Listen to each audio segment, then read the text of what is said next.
À un moment donné, il était l'un des officiers ukrainiens les plus décorés et respectés, le commandant de la 36e brigade d'Ukraine, un soldat qui a protégé la Crimée au péril de sa vie et a commandé ses troupes avec respect. Mais ensuite, la Russie a annexé la Crimée, et l'officier a trahi l'Ukraine. Aujourd'hui, ce même officier mène l'une des offensives russes les plus destructrices, infligeant pourtant les pertes à ses propres forces. L'ironie est brutale, car le traître de l'Ukraine commande désormais les plus grands échecs de la Russie. Cet homme, c'est le lieutenant-général Serhiy Storojenko, et son histoire est faite de trahison, d'échecs et d'humiliation. En tant qu'officier décoré, Storojenko était censé être un homme sur lequel l'Ukraine pouvait compter pour protéger la Crimée lorsque Vladimir Poutine a tenté d'annexer la péninsule. Il commandait la 36e brigade principale composante terrestre de la marine ukrainienne. Il avait assez d'hommes prêts à le suivre pour résister à la Russie. Storojenko aurait au moins pu tenir jusqu'à l'arrivée de renforts ou d'ordres du haut commandement ukrainien. Le lieutenant-général n'a pas agi ainsi et a ordonné la reddition. Cet ordre a été donné le 2 mai 2014, a écrit le musée virtuel de l'agression russe, en 2022. Ce jour-là, Storojenko et la ville militaire de sa brigade ont été encerclés par les envahisseurs russes. Storojenko n'a pas songé à se battre, faute d'ordre d'affronter l'ennemi ou de tenir la position. Storojenko a ordonné à ses soldats de se rendre aux Russes, trahissant ainsi le serment de la brigade.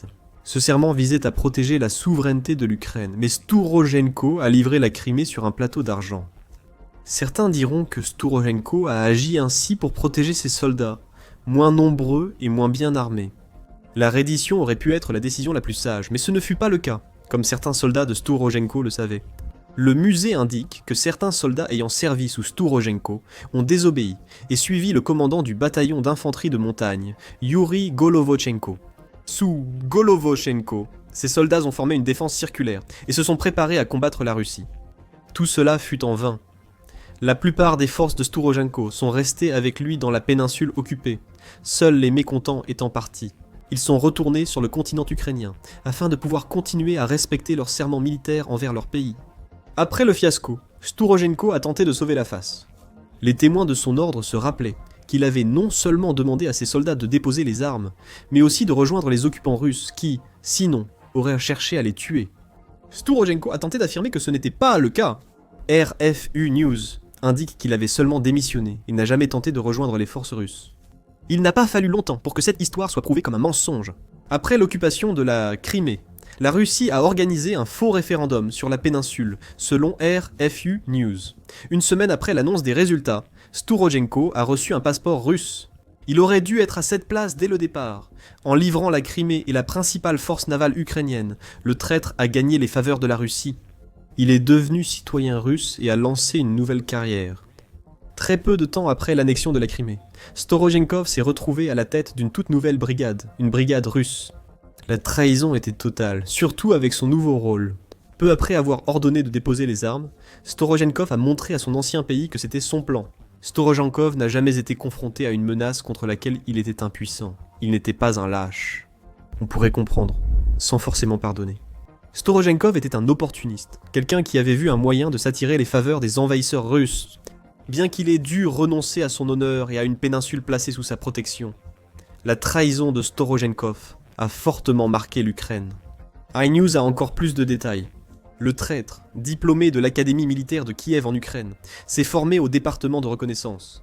Selon iNews, il était un étudiant exceptionnel, doté d'une grande compétence militaire, ce qui lui a permis d'obtenir un poste important en Crimée. La trahison de Storojenko a d'abord démoralisé les Ukrainiens, mais le pire était à venir. Entre l'annexion de la Crimée et le lancement de l'invasion de l'Ukraine par Poutine, Storojenko a passé son temps à gravir discrètement les échelons de l'armée russe. Il était ravi de faire ce que son nouveau pays exigeait. En 2022, Storojenko était chef d'état-major de la 35e armée du district militaire oriental russe. Le traître ne s'était pas simplement fondu dans la hiérarchie militaire russe. Il commandait un groupe de soldats qui, dès le départ, allèrent participer à l'invasion de Poutine. Storojenko était considéré comme dangereux, connaissant l'Ukraine mieux que presque tout autre dans l'armée russe, et quelqu'un avec une ruse tactique et les compétences nécessaires pour causer de sérieux dégâts. Sauf que ce n'est pas ce qui s'est passé pour le traître ukrainien. Encore et encore, il a échoué dans tout ce que la Russie lui a demandé de faire. Le premier échec majeur de Storojenkov est survenu dans la région de Kharkiv. Membre de la 35e armée, Storojenkov a mené l'invasion initiale dans cette région. Pendant un temps, il a eu du succès. C'était un succès au sens où ses troupes ont exécuté la volonté de Poutine, brutalisé Kharkiv, tué des civils et rasé des zones de la région. C'est lors de cette première attaque que les failles sont apparues. Comme Poutine, Storojenko n'avait pas prévu la riposte féroce de l'Ukraine. Peut-être pensait-il que les soldats qu'il devait affronter seraient aussi enclins que lui à abandonner leur pays. Storojenko s'était trompé. Sous sa direction, la Russie a établi un bastion principal à Izium. À partir de là, les forces russes étaient censées avancer plus profondément dans la région de Kharkiv, pour finir par s'emparer de toute la région. Au lieu d'utiliser Izium comme tremplin pour d'autres victoires, Storojenko et ses soldats ont dû défendre désespérément le bastion. C'était censé être leur bastion. Il ne fallut pas longtemps avant que les forces russes ne s'effondrent. Le 10 septembre 2022, la Russie a quitté Izium après l'effondrement des forces de Storojenko face à l'avancée ukrainienne. Al Jazeera a qualifié l'incident de pire défaite subie par la Russie, depuis qu'elle a été repoussée de la capitale ukrainienne, Kiev, lors des premières semaines de l'invasion. Sur place, Gabriel Elizondo d'Al Jazeera a révélé que Izium était un bastion militaire clé pour la Russie en Ukraine, servant surtout de centre logistique pour les forces russes dans le pays. La Russie s'était battue longtemps et durement pour établir ce bastion, pour voir tout ce travail réduit à néant, en quelques jours seulement. Il a fallu 6 semaines de combats aux Russes pour prendre le contrôle de cette ville, et maintenant, il semble que les Ukrainiens l'auront reprise en à peine 12 à 24 heures, a déclaré Elizondo à Al Jazeera. Storojenko vient peut-être de montrer qu'il n'a pas l'esprit militaire brillant que beaucoup en Ukraine lui attribuaient. Cependant, sa 35e armée a laissé une traînée de destruction dans son ancien bastion. Avant même l'expulsion des forces de Storojenko d'Izium, il existait déjà des preuves que le traître agissait au-delà du simple affrontement avec l'armée ukrainienne. Il ordonnait à ses soldats de tuer des civils sans pitié. En mai 2022, la British Broadcasting Corporation a rapporté que les corps des au moins 44 civils ukrainiens avaient été retrouvés sous les décombres d'Izium. Tous avaient été victimes de l'effondrement d'un immeuble de 5 étages sous les bombardements russes. Cela montre à quel point Storojenkov se souciait peu de ses anciens compatriotes. En septembre 2022, après le retrait des forces de Storojenkov d'Izium, le Guardian évoquait un possible nouveau Boutcha. Boutcha est le lieu de crimes de guerre majeurs perpétrés par la Russie contre l'Ukraine. Des massacres de civils et de prisonniers de guerre y ont eu lieu, leur ampleur restant inconnue. En août 2022, les corps d'au moins 458 civils ukrainiens avaient été retrouvés à Boutcha, dont 419 ont été confirmés comme étant morts, à la suite d'une forme d'action militaire. 12 des morts étaient des enfants. La plupart avaient été abattus à bout portant avec des signes de torture, dans un style rappelant un règlement de compte mafieux ou une exécution. Izium a été dévasté par Storojenko et la 35e armée russe, la ville, a été en grande partie détruite. L'avenue principale est jonchée d'immeubles détruits et de murs criblés de balles. Le bâtiment administratif, en ruine, est protégé par des sacs de sable. Une bombe a endommagé le dôme d'une église. Le pont routier détruit. Les habitants circulent à vélo, selon le Guardian. En septembre 2022, Storojenko a été brutal, mais l'Ukraine a souligné ses échecs de traître. L'ex-commandant de Crimée a échoué à tenir la forteresse qu'il avait longtemps tenté de capturer. L'échec de Storojenko et la contre-attaque ukrainienne ont repoussé les ambitions russes sur Kharkiv, obligeant les forces de Poutine à tenter encore de prendre la région. 3 ans plus tard, un tel échec de Storojenko aurait coûté son commandement dans toute autre armée. Il était responsable d'avoir rendu l'invasion beaucoup plus difficile pour la Russie à l'avenir. Et pourtant, ce n'est pas ce que Poutine a fait. Storojenko a été récompensé malgré son échec. En 2023, Storojenko a été nommé commandant de la 6e armée russe par un ordre de Poutine. Après avoir sacrifié soldats et civils, à Izium, Storojenko allait recevoir le commandement d'un autre groupe, qui serait chargé de prendre d'assaut la ville ukrainienne de Kupiansk. Cette deuxième ville fut le théâtre d'un échec encore plus cuisant pour le traître qu'à Izium. Nous y reviendrons. D'abord, il faut se demander comment Poutine a pu décider qu'un homme qui avait échoué de façon aussi spectaculaire devait se voir offrir une nouvelle chance, et pas n'importe laquelle. Une chance de mener une grande offensive russe contre l'Ukraine. Mais pas parce que Storojenko était un commandant remarquable. Il avait trahi l'Ukraine en Crimée et échoué à Kharkiv. Peut-être que Poutine a été impressionné par la brutalité de l'ancien officier ukrainien. Stourodjenko avait dirigé la mort de nombreux habitants à Izium, sans compassion pour ses compatriotes. C'est peut-être cette qualité que Poutine admirait. Ou peut-être que le président russe jugeait utile de garder un commandant incompétent, simplement pour présenter Stourodjenko comme ayant reconnu ses erreurs. Un traître combattant pour la Russie, pensant que ce pays devait dominer l'Ukraine. Quoi qu'il en soit, Stourodjenko a été promu au grade de lieutenant général et est allé superviser les forces russes à Kopiansk. On ignore la date exacte de l'envoi de Stourodjenko à Kopiansk, mais il pourrait y opérer depuis 2023. Au 19 septembre, l'Ukraine savait que leur commandant traître menait les forces pour envahir la ville stratégique. C'est ce que rapporte Liga. Le porte-parole du groupe opérationnel et stratégique DNIPRO, Nazar Voloshin, a confirmé que la Russie a créé un groupe de troupes de Kharkiv qui attaque actuellement Kopiansk. Ce groupe inclut la 6e armée interarmes, désormais dirigée par Stourodjenko. Stourodjenko subit un nouvel échec à Kopiansk. RFU News a publié le 1er octobre un rapport qualifiant l'offensive russe sur Kupiansk de désastre ayant entraîné 22 mois de carnage. L'offensive est l'un des pires désastres russes de la guerre en Ukraine. Tandis que Stourodjenko mène une campagne épuisante, envoyant des brigades entières à l'abattoir sans réel gain. Les échecs russes à Kopiansk ont débuté fin 2022. Comme Izium, Kopiansk fut occupé par les Russes au début de l'invasion, jusqu'à la contre-attaque ukrainienne qui les en a chassés. Les armées russes se sont lancées contre les défenses ukrainiennes, sur plusieurs axes près de Kopiansk, rapporte RFU News. Mais chacun de ces axes est devenu un cimetière pour les troupes russes. Il existe de nombreux exemples de ces échecs sous Stourodjenko, selon le média. À Sinkivka, la Russie a tenté d'attaquer avec des colonnes blindées pour percer jusqu'à la localité. L'Ukraine a répliqué surtout par des contre-attaques d'artillerie. Les tirs ont laissé la majeure partie de la colonne blindée détruite dans la forêt, dans la ceinture boisée entourant la localité. Des Russes morts et des véhicules détruits jonchent désormais cette zone boisée, la Russie restant incapable de se relever. Les forces spéciales ukrainiennes sont actives autour de Sinkivka, où elles mènent régulièrement des raids pour maintenir les forces russes clouées au sol et les empêcher de lancer de véritables assauts. Ceci résulte des échecs de Stourodjenko. Sous la direction du traître ukrainien, les soldats russes ne font pas mieux dans la région sud de Pitchani. Stourodjenko a élaboré une stratégie qui, si elle avait fonctionné, aurait divisé les forces ukrainiennes en deux. Avec des forces séparées, la Russie aurait pu exploiter son avantage numérique pour attaquer deux petits groupes ukrainiens. Mais comme tout ce que fait Stourodjenko, la stratégie a échoué. Tout ce que Stourodjenko a réussi à faire, c'est de créer un entonnoir dans lequel il envoie maintenant des soldats russes. Au lieu de diviser les forces ukrainiennes, cet entonnoir est presque encerclé et attaqué de tous côtés.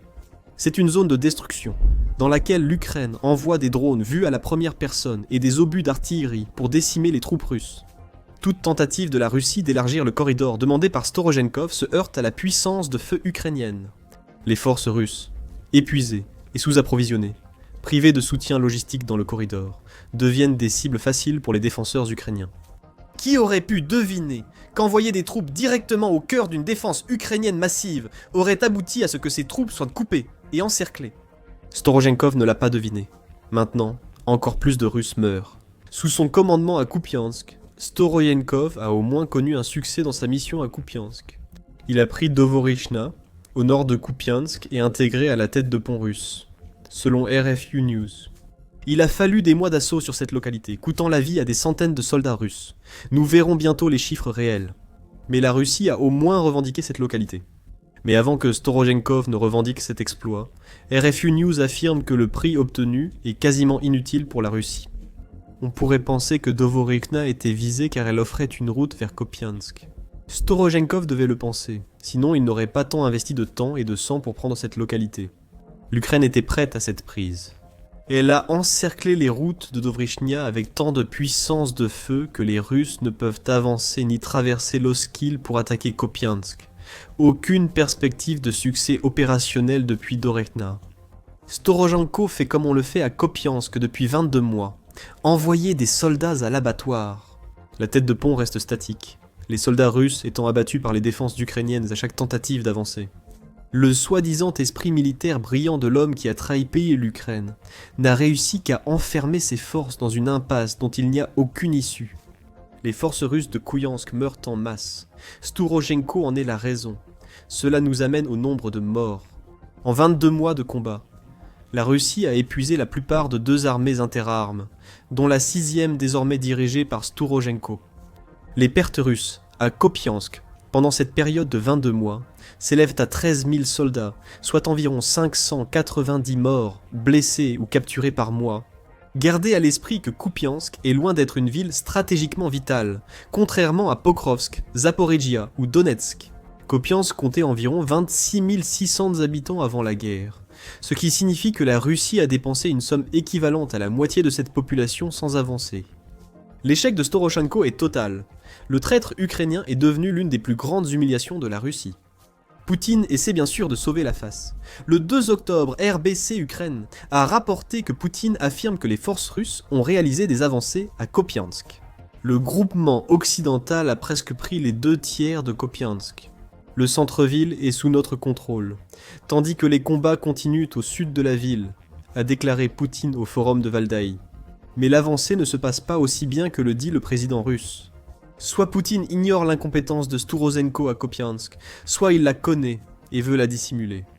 Poutine a clairement un commandant incompétent sous ses ordres. L'homme qui a trahi l'Ukraine et devait fournir à la Russie sa connaissance du pays.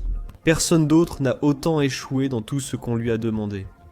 En 2014, lorsque Stouroshenko a ordonné de déposer les armes en Crimée, l'Ukraine a subi une trahison inattendue. Quand Stouroshenko a progressé dans l'armée russe, l'Ukraine a eu raison de redouter l'usage de sa connaissance de l'armée ukrainienne et de son prétendu savoir-faire. Aujourd'hui, Stouroshenko est la cible de moqueries. Les pertes ont tellement explosé depuis le début de l'offensive de Kupiansk que certains analystes russes murmurent à propos d'un sabotage délibéré. RFU News dit que les soldats ukrainiens savent que ce n'est pas vrai. Pour eux, Stouroshenko est passé d'une menace légitime à un espion presque accidentel, un homme dont l'incompétence maladroite cause plus de tort à la Russie de l'intérieur qu'il n'aurait jamais pu en causer au pays s'il était resté avec l'Ukraine. Voilà la plus grande ironie. Peut-être que l'Ukraine devrait livrer plus de ses traîtres à la Russie. Si ces traîtres échouent comme Stouroshenko, la guerre en Ukraine pourrait finir en quelques mois. Tout au long du mois de septembre, la Russie a attaqué secrètement l'OTAN. Bien sûr, la Russie ne l'admettrait jamais. Il n'existe pas d'autre moyen de qualifier la décision de la Russie d'envoyer à plusieurs reprises drones et avions de chasse sur le territoire de l'OTAN ce mois-ci. La Russie n'a pas déclaré la guerre ouvertement, mais elle repousse les limites et teste les réactions pour voir ce que l'OTAN fera. Maintenant, la véritable raison pour laquelle la Russie attaque secrètement l'OTAN a enfin été révélée. Et cette raison vient directement de la bouche de Vladimir Poutine. Le 2 octobre, Sansornet a relayé un discours de Vladimir Poutine au club Valdaï en Russie. Ce club, qui porte le nom du lac Valdaï, a été fondé en 2004 et constitue essentiellement la version russe d'un groupe de réflexion, un peu comme le Royal United Services Institute ou le Centre for Strategic and International Studies. Seulement, comme vous pouvez probablement le deviner, les opinions du Valdaï tendent à se résumer à ceci. Tout ce que fait la Russie est juste, et tout ce que fait l'Occident est mauvais.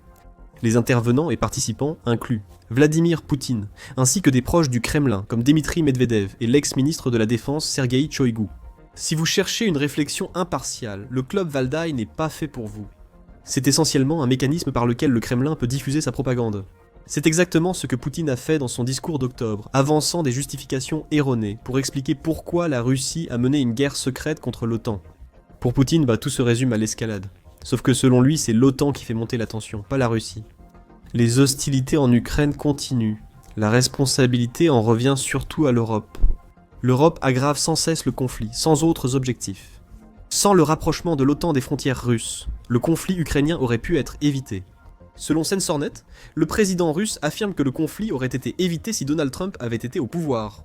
Ce que cela signifie essentiellement, c'est que Vladimir Poutine dit aux participants de Valdaï que la Russie n'attaque l'OTAN, maintenant que parce que l'OTAN ne l'a pas simplement laissé prendre le contrôle de l'Ukraine. Vladimir Poutine crée fréquemment sa propre version de l'histoire pour justifier ses actes. Il suffit de relire son essai sur l'unité historique des Russes et des Ukrainiens pour en trouver des exemples.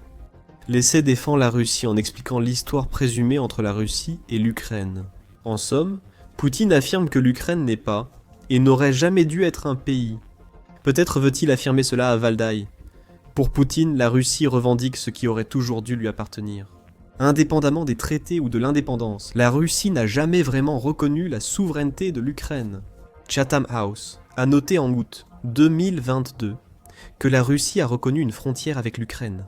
Seule la frontière terrestre a été formellement définie en 2003, la délimitation exacte restant contestée.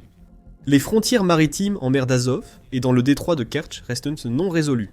Vladimir Poutine a profité de ce fait, le considérant comme une opportunité pour déclarer la guerre qui fait rage aujourd'hui, dans une escalade allant bien au-delà de ce que beaucoup attendaient il y a à peine 5 ans.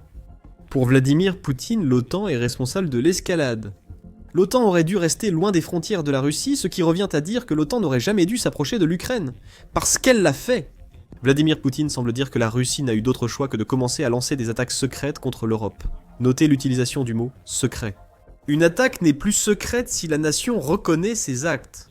Donc, dès que Vladimir Poutine a accusé l'OTAN d'escalade, il a rejeté toute suggestion selon laquelle la Russie serait d'une manière ou d'une autre responsable de quelque attaque que ce soit contre les nations de l'OTAN. Vladimir Poutine a demandé si la Russie comptait attaquer l'OTAN, jugeant cette idée absurde. Nous n'avons jamais lancé de confrontation militaire, mais si quelqu'un veut défier la Russie, qu'il tente sa chance. Calmez-vous, dormez bien et gérez enfin vos propres problèmes. C'est un exemple typique de Vladimir Poutine cherchant à diviser l'Europe, tout en niant qu'il fait exactement ce que tout le monde en Europe peut le voir faire. Ce déni était fréquent concernant la Russie, relayé par de nombreux proches de Vladimir Poutine. Alors que les dirigeants européens s'inquiètent des drones russes et des provocations baltiques, Newsweek a affirmé le 2 octobre que la Russie fait comme si de rien n'était. Le premier ministre polonais Donald Tusk a même déclaré sans détour qu'il s'agit d'une guerre en réponse à ce que fait la Russie. Tusk affirme que le reste de l'Europe, ainsi que la Pologne, doit abandonner toute illusion selon laquelle la Russie ne se bat pas contre l'OTAN. Poutine répond que l'Europe ment sur les actions de la Russie. Il soutient que les incursions de drones idiots n'existent pas, et que l'Europe accuse seulement pour attiser les tensions et accroître les dépenses de défense. Encore une fois, la Russie n'est pas fautive. C'est ce que Poutine veut transmettre à sa population. Ceux susceptibles d'adhérer à son récit. La Russie, si elle attaque l'OTAN, ce qui n'est pas le cas, ne le fait que parce que l'Europe l'y oblige. L'Europe s'est trop rapprochée de l'Ukraine. L'Europe a commencé à dépenser des sommes records pour la militarisation. C'est la faute de tous, sauf la Russie. En parlant de la militarisation de l'Europe, c'est une autre raison que Poutine a donnée pour attaquer l'OTAN, même s'il affirme que la Russie ne fait pas exactement cela. En lançant drones et avions dans l'espace aérien de l'OTAN, nous surveillons la militarisation rapide de l'Europe. Soit ce ne sont que des paroles, soit il est temps pour nous de prendre des mesures appropriées, a déclaré Poutine. Cette citation, peut-être plus que toutes celles que nous avons partagées jusqu'à présent, révèle ce que Poutine cherche réellement à faire avec les attaques contre les nations de l'OTAN. Ces attaques s'arrêtent juste avant de causer des dégâts sérieux. Parce que Poutine veut renforcer son récit selon lequel l'OTAN, surtout européenne, est un agresseur obligeant la Russie à se défendre. Peu importe que l'Europe ne se militarise que dans la mesure où elle le fait, en raison de l'invasion de l'Ukraine par la Russie et des tactiques de guerre hybrides employées par Poutine en Europe. Peu importe si le rapprochement Europe-Russie, comme l'adhésion de la Finlande et de la Suède à l'OTAN, n'arrive que suite à l'invasion de l'Ukraine par Poutine. L'essentiel pour Poutine est de présenter à son peuple que les actions de la Russie répondent toujours à une escalade ennemie. Poutine a déclaré dans son discours que tous les pays de l'OTAN nous combattent ouvertement. Il a ensuite déclaré que les troupes de l'OTAN participent en réalité au combat, en fournissant renseignements et armes à l'Ukraine. Étrangement, cela mêle des plaintes sur l'OTAN, empêchant Poutine en Ukraine à des propos renforçant ce récit biaisé. L'OTAN, pas la Russie, a provoqué la situation actuelle de l'Europe. La militarisation de l'Europe est l'une des escalades contre lesquelles Poutine s'insurge. Poutine crée les problèmes puis se pose en sauveur. Pour conclure, Poutine a fait preuve d'une hypocrisie flagrante, en affichant une sympathie envers un pays qu'il cherche à conquérir depuis plus de 3 ans et demi. C'est douloureux pour les Russes de voir souffrir le peuple ukrainien, a déclaré un président qui a pourtant ordonné cela de bon cœur. Des bombardements et des frappes qui ont coûté la vie à plus de 14 116 civils ukrainiens, sans compter des milliers de soldats ukrainiens, dont le nombre exact reste inconnu. La tragédie ukrainienne est une douleur pour les Ukrainiens, les Russes, pour tous, a conclu Poutine. Une douleur créée par lui. Voilà, en résumé, la véritable raison pour laquelle Poutine lance actuellement des attaques secrètes contre l'OTAN. Au fond, c'est ce qu'il a toujours voulu faire. On pourrait même dire que l'invasion de l'Ukraine sert de tremplin à une escalade des combats. Poutine veut commencer par l'OTAN européenne. Tout ce que Poutine a dit dans son discours montre un homme qui ignore délibérément les lois de cause à effet, ou pire, qui les déforme à son avantage.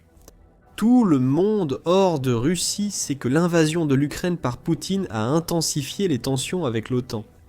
Mais Poutine affirme que l'escalade a débuté quand l'OTAN a soutenu une nation souveraine que la Russie n'avait pas le droit d'envahir. Poutine présente à tort la Russie en victime. Ce faux récit de victimisation donne à Poutine la justification fragile de ses attaques contre l'OTAN. Ainsi, les raisons des attaques de la Russie, telles que Poutine les présente, sont dissimulées derrière un voile de mensonges et de fanfaronnades. Ce n'est qu'en déchirant ce voile que nous commençons à dévoiler les véritables raisons que Poutine ne mentionne pas, plutôt que celles qu'il utilise pour construire son récit. Il y a deux de ces raisons. Le président ukrainien Volodymyr Zelensky a déjà révélé la première. Le 2 octobre, Euromaidan Press a signalé la présence de Zelensky au 7e sommet de la communauté politique européenne à Copenhague. Là-bas, Zelensky a exposé la première des raisons de la Russie pour lancer ses attaques secrètes contre l'OTAN. Tout tourne autour de la division, affirme Zelensky. Nous vivons dans une nouvelle réalité, et je pense que chacun en est conscient, même ceux qui ne veulent pas l'admettre, a déclaré le président ukrainien lors de la conférence. Cette mention de ceux qui ne sont pas prêts à admettre ce qui se passe est une manière subtile de le dire. Il existe encore un certain niveau de désunion au sein de l'OTAN européenne quant à la manière de gérer ce que fait la Russie.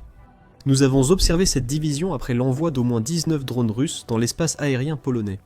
Bien que la plupart des responsables du renseignement occidental pensent que les drones étaient russes, certains doutaient encore, au 19 septembre, que la Russie ait voulu les envoyer. Cable News Network affirme que les renseignements sur les drones étaient en mitigés et difficiles à interpréter, ce qui pose problème. Les attaques secrètes de Poutine contre l'OTAN, aussi flagrantes qu'elles puissent paraître en surface, offrent tout de même à la Russie une dénégation plausible suffisante pour qu'elle puisse prétendre qu'elles n'ont jamais été intentionnelles. L'Europe devrait se calmer, arrêter de s'affoler. Même si Poutine ne l'admettrait jamais, l'OTAN risquerait de s'enliser dans des débats internes sur l'intention de telles attaques et la réaction à adopter. La confusion profite à la Russie, lui permettant d'agir en Ukraine et en Europe. Zelensky a averti contre cette division lors de la communauté politique européenne à Copenhague. Les récents incidents de drones à travers l'Europe sont un signal clair que la Russie reste suffisamment confiante pour étendre cette guerre. Zelensky a affirmé que la Russie n'a jamais visé seulement l'Ukraine, mais a toujours voulu affaiblir l'Occident, surtout l'Europe. Le ministre de la Défense estonien, Hanno Pevkur, est d'accord avec Zelensky. Le 2 octobre, Pevkur a déclaré à The Express que la Russie pousse délibérément les alliés de l'OTAN à se concentrer sur leurs propres affaires. On note des incidents aériens, des violations de l'espace aérien, des attaques de drones, des cyberattaques et les élections moldaves. La proposition de Poutine que les Européens se calment, dorment bien et règlent leurs problèmes prend une nouvelle dimension. Ici, le dirigeant russe a essentiellement confirmé ce que Pevkur et Zelensky affirment. La Russie crée des problèmes à l'intérieur du territoire des membres de l'OTAN pour les forcer à se concentrer sur ces problèmes. Ce faisant, il détourne l'attention de ce qu'il fait en Ukraine. Et si tout se passe comme Poutine l'espère, cela peut même créer des divisions au sein de l'OTAN. Chaque pays visé par les attaques secrètes russes cherche sa propre réponse. Après tout, un pays comme la Pologne, qui partage une frontière avec l'Ukraine et l'enclave russe de Kaliningrad, sera bien plus préoccupé par les incursions de drones qu'un pays comme la France qui est suffisamment éloigné pour ne pas avoir à s'en soucier autant. C'est ça, l'idée, rendre une nation hystérique, afin de la présenter sous un mauvais jour à une autre nation qui n'est pas aussi directement concernée. Que cette approche fonctionne ou non importe peu. Poutine continue de l'utiliser, ce qui nous donne la véritable raison pour laquelle il lance des attaques secrètes contre l'OTAN. La deuxième raison est bien plus pratique. Poutine veut tester l'OTAN. Pevkur expose cette seconde véritable raison. C'est clair, lorsqu'il s'adresse à The Express. La Russie teste jusqu'où elle peut aller pour déstabiliser la société, affirme Pevkur. Est-ce acceptable de tuer quelqu'un ? Est-ce acceptable de perturber le trafic aérien ? Est-ce acceptable de perturber les câbles sous-marins ? En d'autres termes, chacune des attaques secrètes de la Russie contre l'OTAN est un test pour voir jusqu'où la Russie peut aller avant d'obtenir une véritable réponse. L'OTAN n'envoie pas de chasseurs pour escorter les avions russes hors de son espace aérien, même si cela a déjà eu lieu. Poutine veut comprendre ce qu'il doit faire pour pousser une nation de l'OTAN à riposter. Pourquoi ? Eh bien, cela compléterait le récit.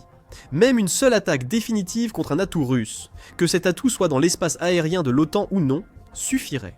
Poutine doit mettre la machine de propagande russe en sur-régime. Encore une fois, c'est quelque chose que Poutine a dit sans vraiment le dire pendant son discours, quand il évoque l'escalade et la militarisation de l'Europe. Il affirme utiliser des attaques secrètes pour provoquer une attaque visible, justifiant ainsi une réponse plus directe. Pevkor n'est pas seul à le penser. Sarah Chimine d'Al Jazeera a demandé si la Russie testait l'OTAN via ses incursions de drones dans un article du 25 septembre.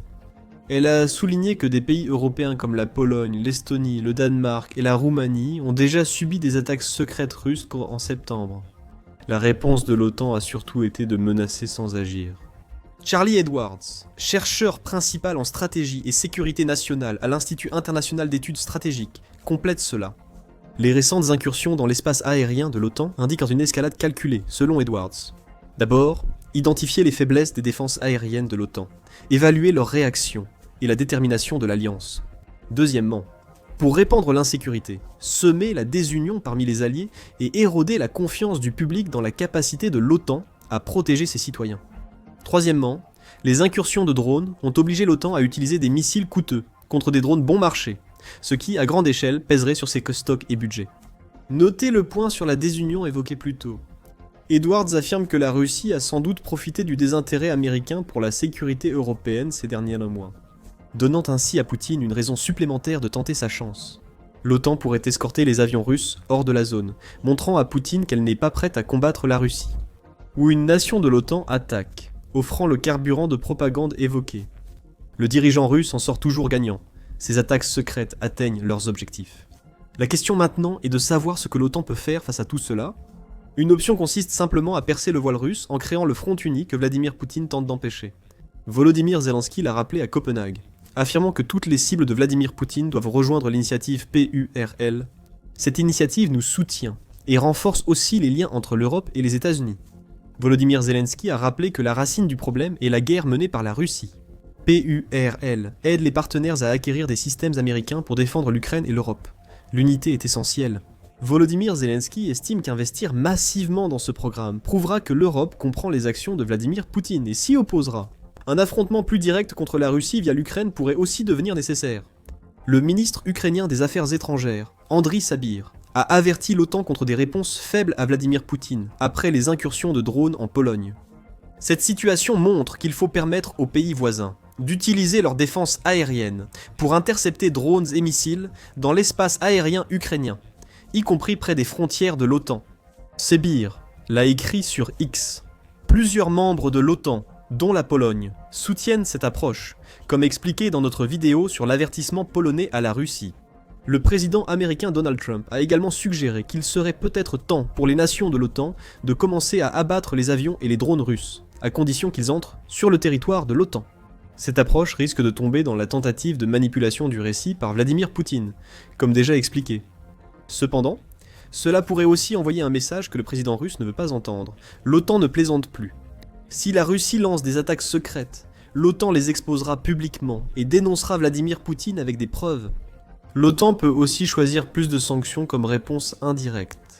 L'Union européenne prépare déjà son 19e paquet de sanctions contre la Russie, ce qui exercera une pression économique supplémentaire sur Vladimir Poutine. La stratégie ici pourrait consister à continuer de soutenir l'Ukraine, peut-être par le biais de l'initiative PURL, tout en épuisant la machine de guerre russe au point qu'une réponse directe à l'agression de Vladimir Poutine ne soit plus nécessaire. Volodymyr Zelensky soutient cette approche, en particulier lorsqu'il s'agit de traiter avec la flotte fantôme de la Russie. La Russie continue d'utiliser des pétroliers malgré les sanctions. Cela doit cesser.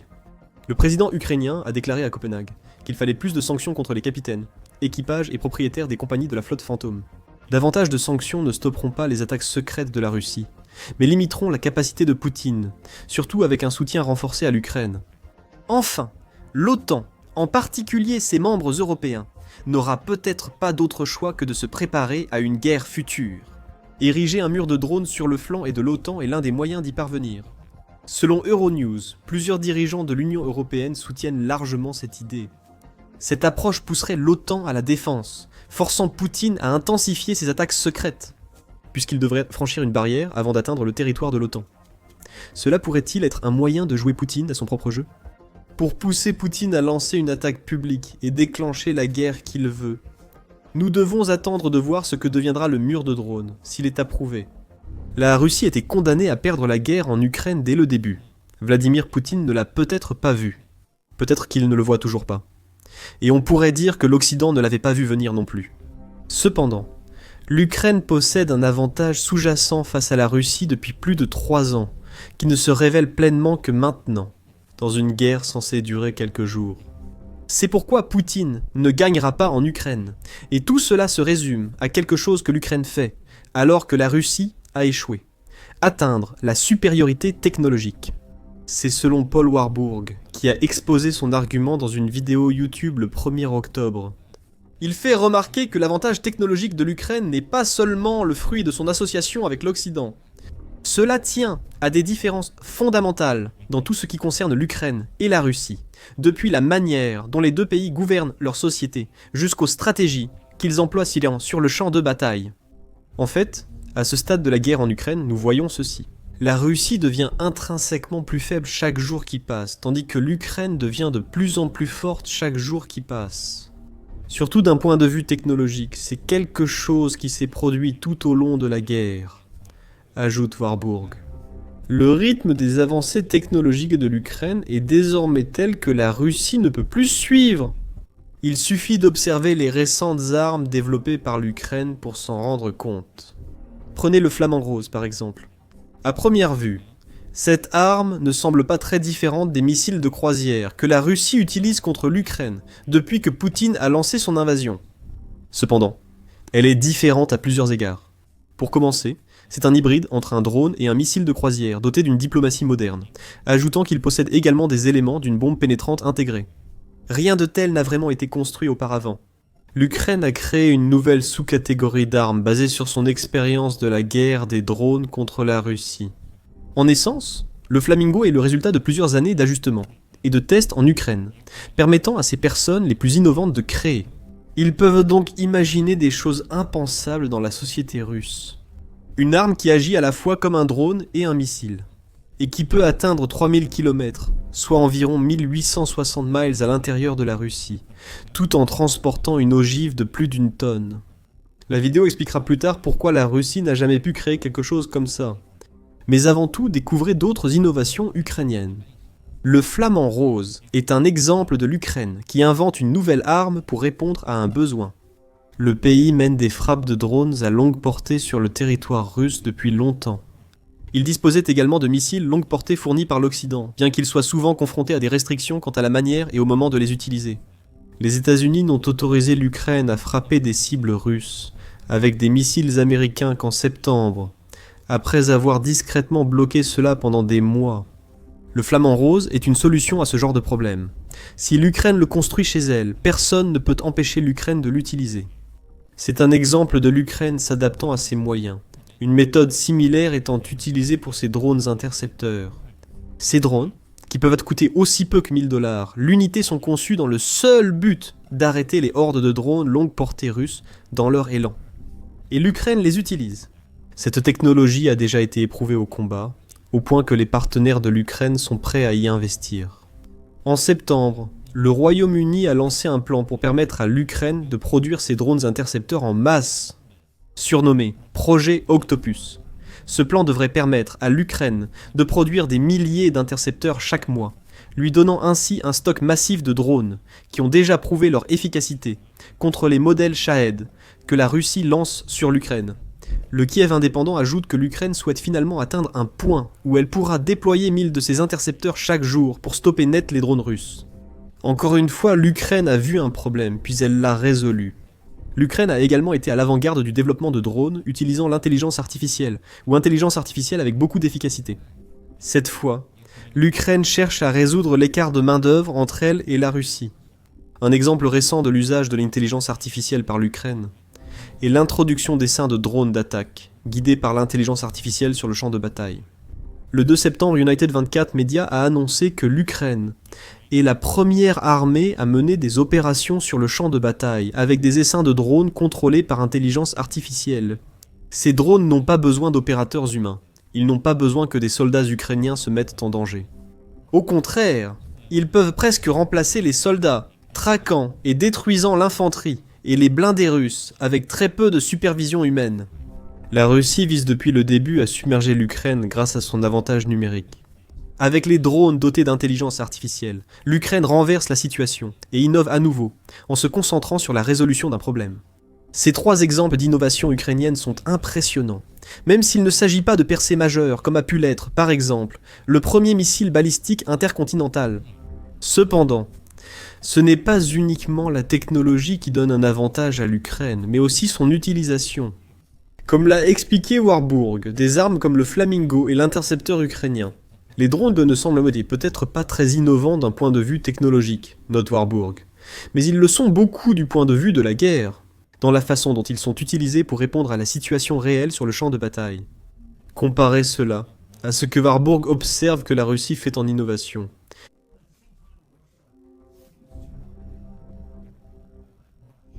Dans certains cas, ils égalent les innovations que l'Ukraine apporte, surtout là où il est sans facile d'égaler ces innovations. Mais dans l'ensemble, la Russie n'apporte pas vraiment beaucoup de nouveautés sur le champ de bataille. Et il a raison. L'innovation russe majeure à ce jour concerne ces bombes planantes, transformant des bombes soviétiques non guidées en munitions semi-guidées. Au-delà de cela, la Russie n'a pas vraiment innové. Elle s'est simplement contentée de copier sur l'Ukraine, en partant du principe que c'était facile à faire. Cela illustre une différence majeure dans la manière dont l'Ukraine et la Russie conduisent dans cette guerre. Pour la Russie, il semble plus important de miser sur ses acquis que d'innover. Pour l'Ukraine, l'adaptation est essentielle. Chaque fois qu'un nouveau problème survient, la supériorité technologique de l'Ukraine lui permet de l'affronter et de trouver une solution. Cependant, cela dépasse une simple divergence d'approche militaire. La véritable raison pour laquelle la Russie était condamnée à perdre la guerre en Ukraine dès le premier jour, c'est que sa société même est structurée de telle manière qu'il est impossible pour la Russie de jamais avoir l'avantage technologique sur l'Ukraine. Ce à quoi cela se résume vraiment, dit Warburg, c'est la lutte entre la démocratie et la dictature. Comme l'histoire l'a déjà montré à plusieurs reprises, la première l'emporte sur la seconde sur le plan technologique pour une raison simple, souligne Warburg. Ou des gouvernements qui sont plus inclusifs envers les gens ordinaires dans la société, même s'ils ne le sont pas complètement. Les démocraties sont intrinsèquement supérieures aux gouvernements qui sont moins inclusifs, plus centralisés, et où il y a moins d'opportunités pour les gens ordinaires. Son point de vue est qu'une société libre favorise l'innovation parce que les personnes au sein de cette société sont récompensées pour innover. Comparez cela à une société centralisée, où l'innovation dépend d'un ordre hiérarchique. On comprend pourquoi l'Ukraine progresse. Ces innovateurs créent pour résoudre des problèmes et en sont récompensés. Mais en Russie, toute personne qui pourrait avoir un esprit innovant a toutes les raisons de ne pas proposer de nouvelles idées.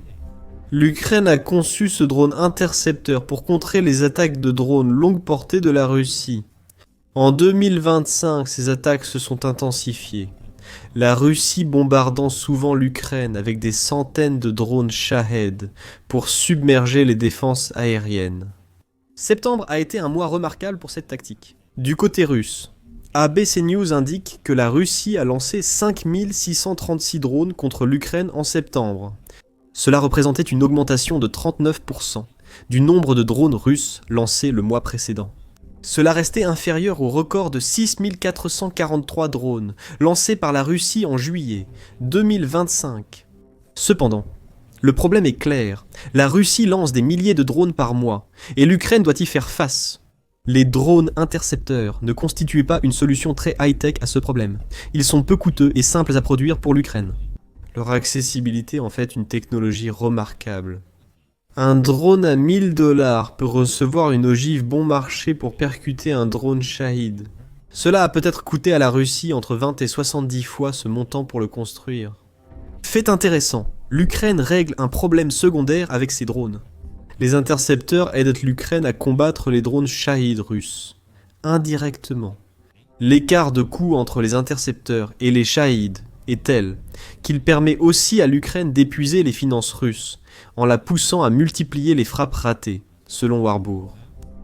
Et cela permet essentiellement à l'Ukraine de vaincre la Russie dans une guerre d'usure, où il sera trop coûteux pour la Russie de vaincre l'Ukraine sur le long terme, car il est plus abordable pour l'Ukraine de se défendre. Beaucoup reste à développer ici, même si une grande partie n'est pas liée à la supériorité technologique de l'Ukraine. Pour en savoir plus sur l'impact de l'usure sur la Russie, regardez notre vidéo où nous abordons ce sujet. Même la propagande du Kremlin commence à se retourner contre Poutine. Le point clé ici, c'est que c'est l'adaptabilité de l'Ukraine qui lui permet de retourner la guerre d'usure lancée par la Russie contre elle. Warburg fait ce point, comme déjà évoqué. Mick Ryan, écrivant pour Futura Doctrina, le renforce dans un article où il affirme que l'Ukraine a changé toute la nature de la guerre grâce à sa malléabilité. Les tentacules des insertions technologiques s'étendent encore plus loin que les drones. Elles ont favorisé l'intégration de l'intelligence artificielle des réseaux de capteurs civils et militaires, et la démocratisation de l'information sur le champ de bataille, écrit Ryan. Les systèmes d'intelligence artificielle peuvent aider les drones à sélectionner et confirmer des cibles en passant au crible des capteurs en source ouverte et des analyses de renseignements, puis en combinant ces informations avec le renseignement militaire. Cela montre encore un lien entre démocratie et dictature dans le partage de l'information et l'approche militaire. L'Ukraine encourage activement tout le monde à partager des informations par tous les moyens dont il dispose pour soutenir l'effort de guerre. La Russie, elle, réprime. Elle fait des choses comme couper l'accès à Internet dans les régions touchées par les frappes de drones à longue portée de l'Ukraine, car elle veut que le moins d'informations possible en sortent. Comment un Russe moyen peut-il envisager une solution aux défis de la Russie face à l'Ukraine s'il ne connaît même pas ces défis ? L'information est donc aussi cruciale pour l'Ukraine que de créer un environnement dans lequel ces innovateurs peuvent faire ce qu'ils font de mieux. Le manque d'informations partagées avec ceux pouvant aider cause sans doute de nombreux problèmes à la Russie. Sur le plan technologique, la Russie est à la traîne par rapport à l'Ukraine à chaque avancée technologique. Warburg repense tout au début de la guerre, lorsque l'Ukraine a commencé à utiliser des drones pour s'attaquer aux blindés russes. Lorsque l'Ukraine a introduit pour la première fois des drones sur le champ de bataille, la Russie a réagi en les ridiculisant, en s'en moquant, et en continuant d'envoyer de grandes vagues de chars, d'infanterie et de véhicules blindés. Il était maintenant clair comment cela s'est terminé pour la Russie. Après plus d'1 million de pertes, plus de 11 200 chars et près de 23 300 véhicules blindés détruits, la Russie sait qu'elle ne peut plus lancer d'assauts blindés massifs face à la guerre de drones. La Russie a copié après avoir vu le succès de la stratégie ukrainienne qu'elle avait auparavant moquée. La Russie s'est mise à agir comme l'Ukraine, mais elle était déjà en retard. Et l'écart technologique n'a fait que se creuser depuis. C'est un fait que beaucoup ont tendance à négliger, note Warburg. Il est facile de voir que l'Ukraine innove et la Russie copie. Mais ce qu'on oublie souvent, c'est que les écarts technologiques entre l'Ukraine et la Russie s'accentuent à chaque cycle d'innovation et de copie, affirme Wahlberg. Et nous atteignons maintenant un point où les avantages de l'Ukraine sur la Russie pourraient devenir catastrophiques. Les drones intercepteurs ukrainiens sont un atout éprouvé au combat, déjà en leur possession. Comme dit plus tôt, ils sont passés à la production de masse grâce aux alliés de l'Ukraine. La Russie a, comme toujours, tenté de copier. Cependant, elle est tellement en retard que les intercepteurs qu'elle fabrique sont encore en phase de test. Selon Forbes le 9 septembre, seuls des drones intercepteurs russes, vus lors de défilés ou d'expositions, ont été observés. Aucun de ces drones n'a été déployé, et leur déploiement pourrait prendre plusieurs mois. Cette avancée majeure donne à l'Ukraine de nouvelles opportunités, notamment via des frappes de drones longue portée. La stratégie de l'Ukraine ces derniers mois a été de cibler les raffineries de pétrole russes avec des attaques répétées, plutôt que des frappes isolées. La stratégie porte ses fruits. Environ 40% de la capacité de raffinage russe a été neutralisée par des drones. La Russie aurait pu l'arrêter avec des intercepteurs. Mais la Russie n'en est pas encore là, et cela signifie que l'Ukraine dispose probablement de quelques mois de plus pour pouvoir dévaster les infrastructures russes, peut-être jusqu'au point de non-retour. Alors que la Russie essaie de mettre au point sa propre version de quelque chose que l'Ukraine utilise déjà, la Russie a déjà été dans cette situation. Warburg évoque la guerre froide entre les États-Unis et la Russie, expliquant que l'innovation américaine a mené à leur victoire. Chris Miller, auteur de Cheap War, cité par le média taïwanais Commonwealth Magazine, en est un parfait exemple. Le média s'appuie sur le travail de Miller pour mettre en avant l'exemple de Texas Instruments, qui a développé la technologie des circuits intégrés, ayant rendu possible les calculatrices de poche. L'armée américaine a vite perçu d'autres usages et a sollicité Texas Instruments pour développer une technologie de circuits intégrés. Le missile balistique intercontinental Minuteman II, qui a donné aux États-Unis la capacité de frapper la Russie avec un nouveau lancement depuis le territoire américain, a finalement poussé la Russie à développer ses propres missiles. Plus tard, comme toujours, Mais ce que l'on constate avec cet exemple de la guerre froide, comme c'est aussi le cas dans la guerre en Ukraine, c'est l'argument de Warburg sur la capacité des démocraties à surpasser les dictatures en action. Texas Instruments n'a pas inventé les circuits intégrés sur demande, mais parce qu'une nouvelle technologie offre de grandes opportunités. Bien que de nombreuses innovations ukrainiennes soient actuellement axées sur la guerre, la même philosophie demeure. Les innovateurs ukrainiens ne reçoivent aucune consigne, ils sont libres de créer. Ils sont récompensés lorsqu'ils trouvent quelque chose d'utile à l'Ukraine actuellement. Si l'Ukraine n'était pas en guerre, ces mêmes innovateurs inventeraient d'autres types de produits, et ils recevraient leur récompense. Parce qu'ils vivent dans une société qui leur permet d'enregistrer leur propriété intellectuelle et de profiter des fruits de leur travail. La Russie n'offre pas ces opportunités à son peuple. Les Soviétiques ont dû copier la technologie américaine pour tenter de suivre les États-Unis durant la guerre froide. Ils ont réussi à la voler, mais ils n'ont presque jamais réussi à reproduire les innovations américaines à la hauteur des originaux. Note Warburg.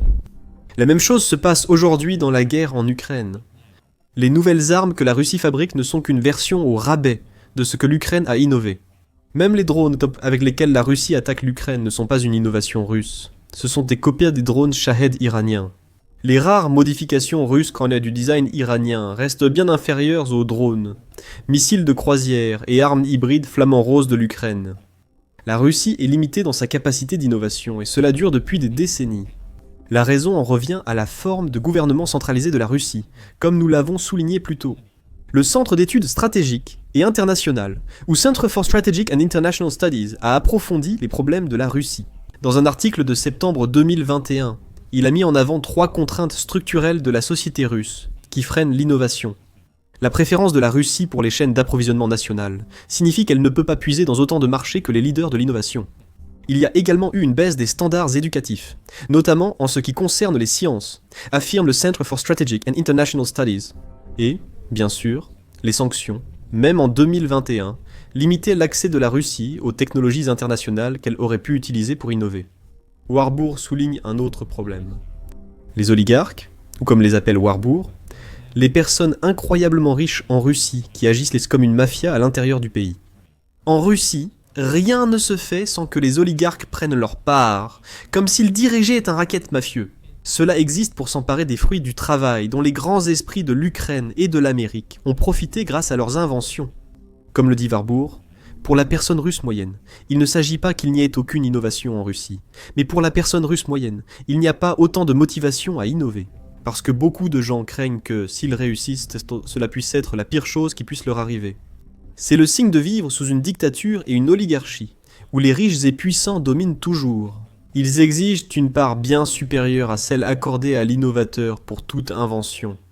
Imaginez vivre dans une ville contrôlée par la mafia. Est-ce que quelqu'un préférerait avoir un emploi simple qui le garde hors du radar de la mafia ? Ou préférerait-il diriger une entreprise assez prospère pour attirer la mafia ? Offrir une protection contre une part ? Voilà la situation des innovateurs en Russie. Peut-on leur reprocher de choisir un emploi ordinaire, même s'ils pourraient créer de nouvelles technologies ? L'atout sociétal de l'Ukraine qui la fera gagner ? La Russie n'a jamais eu de chance de gagner la guerre, car elle va dans la direction opposée. La stratégie gagnant-gagnant 2030 de l'Ukraine pour un impact mondial en est l'exemple parfait. L'Ukraine fournit à ses innovateurs tout le nécessaire pour développer de nouvelles idées. Les entrepreneurs du pays ont accès aux marchés mondiaux, ainsi qu'à des infrastructures de recherche et développement. L'Ukraine les aide à protéger et à commercialiser leurs propriétés intellectuelles. Cela signifie que ceux qui participent au programme reçoivent réellement l'argent qu'ils méritent, pour avoir eu de bonnes idées dès le départ. Oui, il s'agit d'un programme créé par l'État, mais les produits issus de ce programme n'appartiendront pas à l'État. Voilà toute la différence. Un programme russe similaire exigerait que la propriété intellectuelle de toute invention utile soit cédée à l'État, probablement avec une faible compensation pour l'inventeur du produit. Poutine ne gagnera pas en Ukraine parce que la société russe elle-même rend impossible pour le pays d'atteindre une supériorité technologique sur les autres nations. En Ukraine, la Russie affronte un adversaire capable de s'adapter et de lui opposer de grands esprits, l'espace, le temps et les incitations nécessaires pour créer ce qu'il faut face à l'ennemi. Rappelez-vous, l'Ukraine n'a pas à anéantir la Russie pour gagner. Elle doit juste exploiter son avantage technologique pour épuiser la Russie jusqu'à ce qu'elle ne puisse plus combattre. La guerre russo-ukrainienne s'inverse, non seulement sur le front, mais aussi en Russie, où la dissidence augmente chez les généraux, responsables et nationalistes. Ce sont des personnes qui comptaient autrefois parmi les plus grands soutiens du président Vladimir Poutine.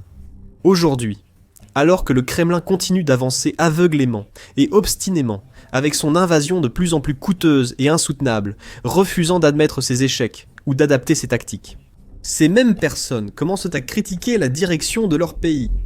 Dans un pays comme la Russie, où les voix dissidentes sont souvent immédiatement réduites au silence, et beaucoup de membres du public ont peur de dire quoi que ce soit qui va à l'encontre du gouvernement. C'est une grande histoire.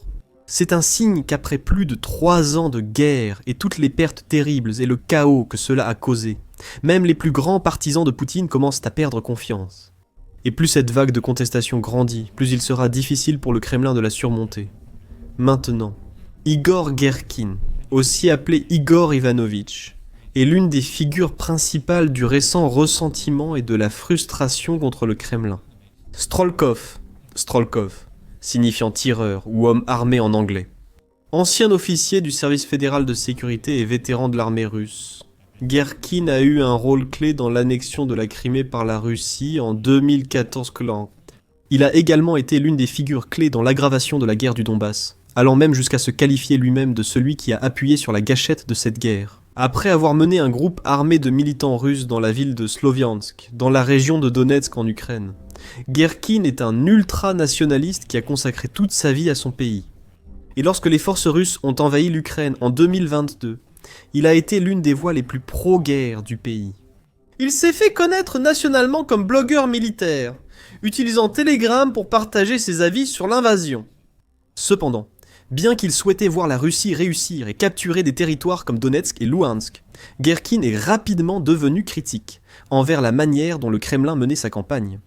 En avril 2022, peu après le début de l'invasion, Girkin a affirmé que la Russie devait se mobiliser totalement pour espérer gagner la guerre. Peu de temps après, il a déclaré « Sans au moins une mobilisation partielle. Pour la Fédération de Russie, il sera impossible et très risqué de lancer une offensive stratégique profonde contre l'Ukraine. » En septembre 2022, le ton de Girkin était passé du pessimisme à un défaitisme total.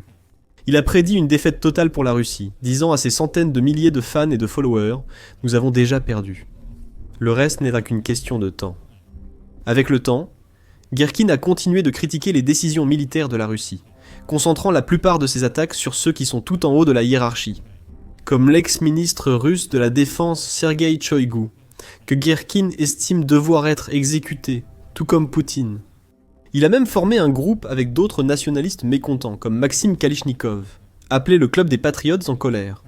Girkin a été autorisé à s'en tirer avec ce genre de critiques pendant un certain temps, car il avait une large base de fans nationalistes fidèles. Le Kremlin aurait craint les conséquences d'arrêter ou de punir une personnalité aussi populaire. Finalement, la direction russe a estimé que cela suffisait. Le 21 juillet 2023, Girkin a été arrêté par les autorités pour des accusations d'extrémisme. Peu de temps après avoir traité Poutine de lâche inutile et l'avoir exhorté à démissionner de la présidence.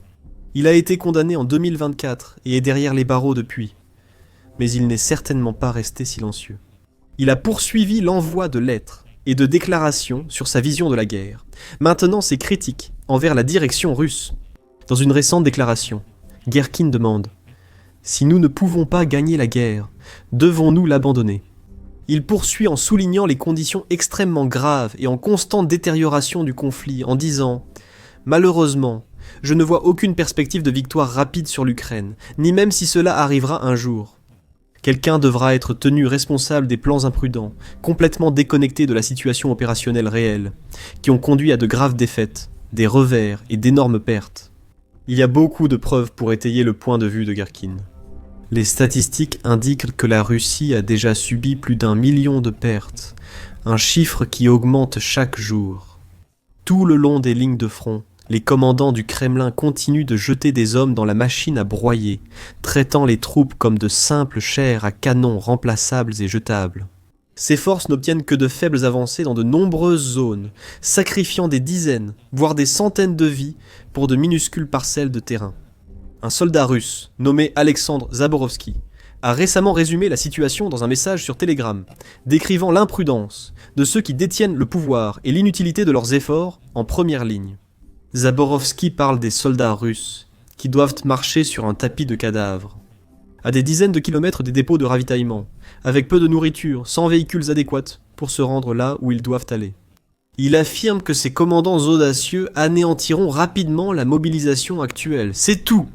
Il conclut avant de poursuivre en affirmant que si la Russie ne peut pas contrôler le ciel et arrêter les drones ukrainiens, alors les corps russes continueront simplement de s'entasser au sol. Bien que peu soient assez audacieux pour l'admettre ouvertement, il doit y avoir d'innombrables autres soldats russes qui sont entièrement d'accord avec les déclarations de Zaborovski. De nombreux rapports ont révélé à quel point la vie est sombre pour les soldats le long des lignes de front des deux côtés de la division. Les Russes sont souvent envoyés en première ligne, sans soutien, blindage, ni formation militaire adéquate. Ils ne sont guère plus que des sacrifices pour la machine de guerre du Kremlin, jetés comme des pions sur un échiquier par des commandants qui semblent y fonder toute leur stratégie sur rien d'autre que la force brute. Il est évident que la Russie a une force militaire bien supérieure à l'Ukraine. On espérait que la supériorité numérique garantirait une victoire rapide et décisive, mais cela n'a pas eu lieu. Le Kremlin envoie toujours de nombreux soldats en Ukraine et recrute chaque mois des dizaines de milliers d'autres pour remplacer les tués ou blessés. Le long du front, cette stratégie mise surtout sur la supériorité numérique, pas tactique. Et il est clair que cela ne suffit pas pour gagner cette guerre, car la Russie perd des soldats à un rythme effarant, tout en stagnant, ou même en étant repoussée dans des zones clés du front, comme le secteur de Pokrovsk, dans le Donetsk.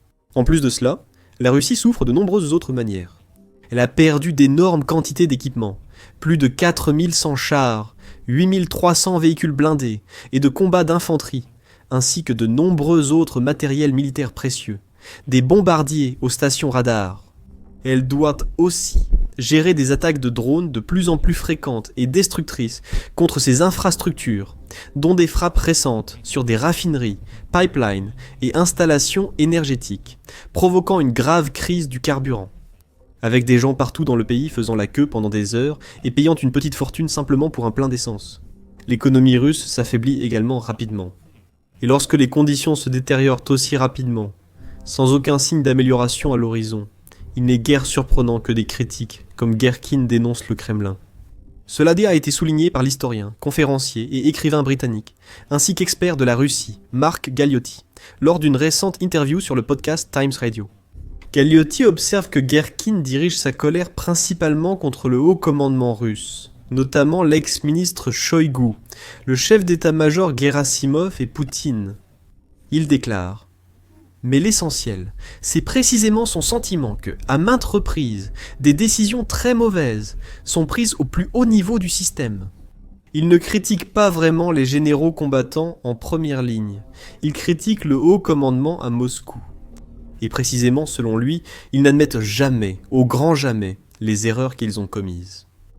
Tout est un grand triomphe, ou alors c'était un incident inévitable. Il n'y a jamais de prise de conscience, c'est justement ce qu'il veut souligner. Et c'est une ligne dangereuse pour le Kremlin, parce que cela correspond aux perspectives de beaucoup d'autres, y compris ces généraux en première ligne qui essaient tant bien que mal d'innover sur le plan tactique. Si Guerkin était seul à crier dans le vide, ses critiques compteraient peu. Mais il n'est pas le seul à le ressentir. Comme le note Galeotti, de nombreuses personnes aiment d'écoute de Guerkin et acquiescent à ce qu'il dit. Poutine, Gerasimov et les autres dirigeants du Kremlin ne sont évidemment pas d'accord et continueront à obéir aveuglément à ses ordres. Peu importe à quel point cela s'avère inutile ou désastreux. Mais à travers la Russie et sur les fronts en Ukraine, il y a des généraux, officiers, soldats, nationalistes et des Russes ordinaires, qui, comme le dit Galeotti, sont simplement des gens qui en ont assez de la façon dont cette guerre est menée. Ils n'avaient pas de problème avec l'invasion de l'Ukraine. Ils avaient un problème avec le fait que cela a été fait de façon tellement désastreuse. Et ce qui est à chaque fois frappant, c'est que Norm, vous savez, sa présence sur les réseaux sociaux n'est pas seulement toujours là. Elle est aussi très souvent retweetée, repartagée et discutée. Et, vous savez, Des phrases et des expressions de lui apparaissent dans le travail d'autres personnes. Donc il est clairement influent. Comme je l'ai dit, il s'adresse à un public restreint, mais franchement, ce public est armé. Les paroles de Guerkin sont entendues, validées et reprises par des personnes influentes. Des gens comme les généraux russes, qui en ont tout simplement assez de mener une guerre qui n'avance pas. Obéir à des ordres sans résultat explique aisément leur frustration. À première vue, l'Ukraine face à la Russie, c'est comme un poids léger défiant un champion poids lourd. La Russie a non seulement plus de main-d'œuvre, mais aussi bien plus d'équipements militaires essentiels comme chars, véhicules blindés et missiles d'artillerie. Elle a aussi maîtrisé la guerre par drone, lançant régulièrement des centaines de drones et des dizaines de missiles sur Kiev et d'autres villes ukrainiennes. Elle aurait dû être capable de gagner cette guerre si elle l'avait abordée correctement, avec un niveau approprié de réflexion stratégique et de préparation. Au lieu de cela, plus de 3 ans et demi après que les troupes russes ont franchi la frontière pour la première fois, étonnamment, peu de progrès ont été réalisés dans l'ensemble. Et le Kremlin contrôle en réalité moins de territoire en Ukraine aujourd'hui qu'il n'en contrôlait en mars 2022.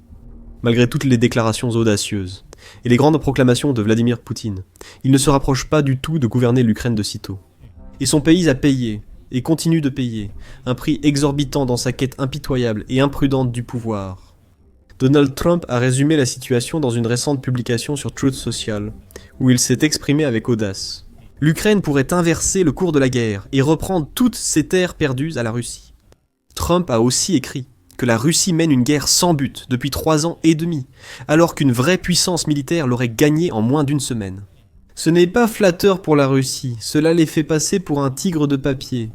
Quand les habitants de Moscou et des grandes villes, villages et districts de Russie apprendront la vérité sur cette guerre, il leur est presque impossible d'obtenir de l'essence à cause des longues files d'attente et leur économie de guerre consacre la majorité de leurs fonds à combattre l'Ukraine, qui fait preuve d'un grand esprit et progresse constamment.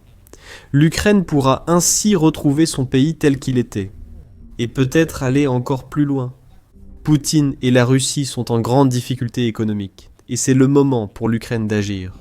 Ce n'est probablement pas le genre de situation que Poutine et ses acolytes du Kremlin avaient en tête au début de 2022.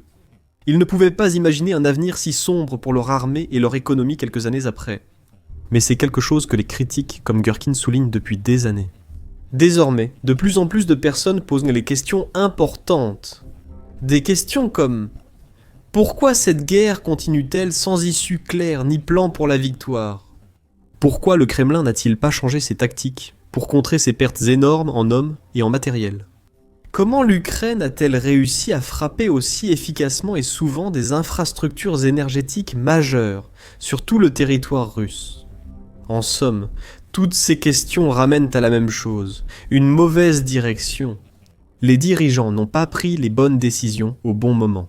Ils ont fait preuve d'entêtement, d'incompétence et d'une incapacité flagrante à s'adapter aux conditions changeantes de cette guerre.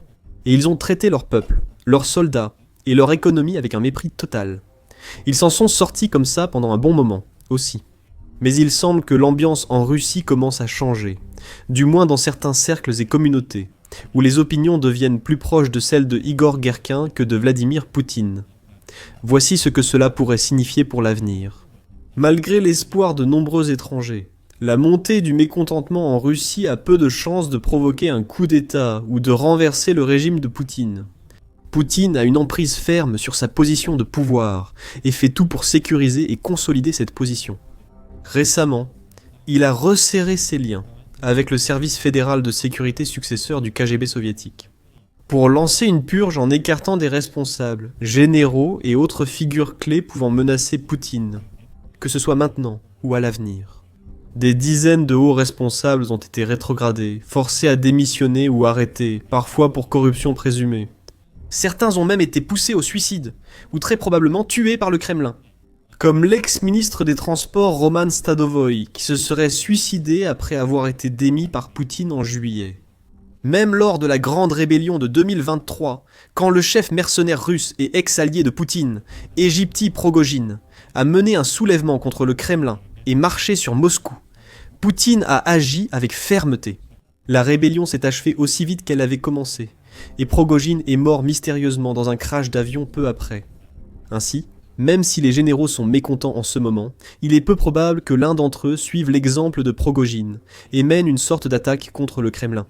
Cependant, comme le dit Galeotti, si une révolte ou une insurrection devait avoir lieu, il est probable que même si ces généraux en colère et frustrés ne la mèneront pas, ils ne feront pas grand-chose, voire rien, pour l'arrêter. Ce ne sont pas des gens qui sont sur le point, vous savez, de tourner leurs armes contre Moscou. Mais comme nous l'avons vu avec la mutinerie de Prigojine, en réalité, l'immense majorité des forces de sécurité n'a pas rejoint la mutinerie. Ils n'ont rien fait pour l'arrêter, préférant rester en retrait et observer. Je pense que quoi ?